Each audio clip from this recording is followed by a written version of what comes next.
सभी भक्तों को राधे राधे। स्वागत है आपका अपने कान्हा चैनल पर। आज हम सुनेंगे मोक्षदा एकादशी की कथा और उसका महत्व। सबसे पहले हम जानते हैं मोक्षदा एकादशी का अर्थ।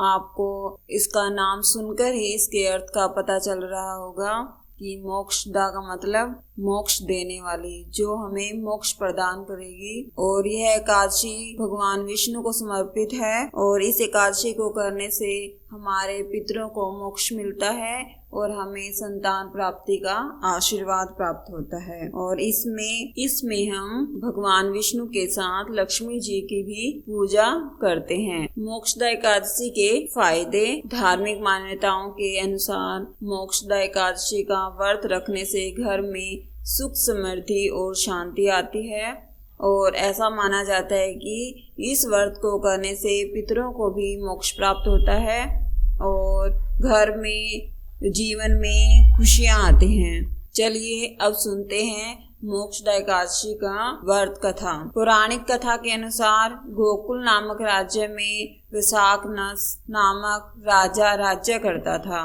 वह बहुत ही धार्मिक था।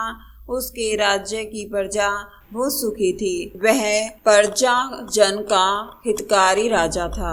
सभी वेदों के ज्ञानी उसके राज्य में निवास करते थे।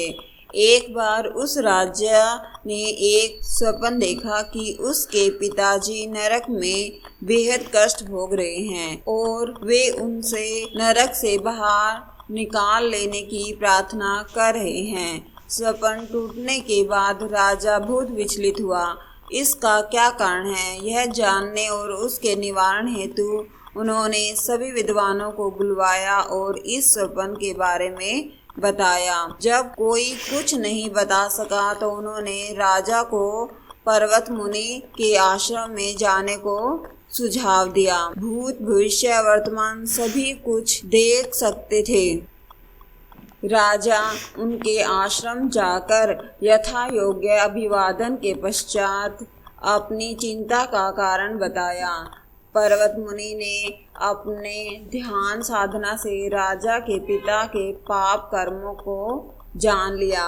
उन्होंने राजा को सब कुछ बताकर उन्हें मोक्षदा एकादशी का व्रत करने को कहा, जो कि समस्त मासों में उत्तम मार्गशीर्ष माह में पड़ता है।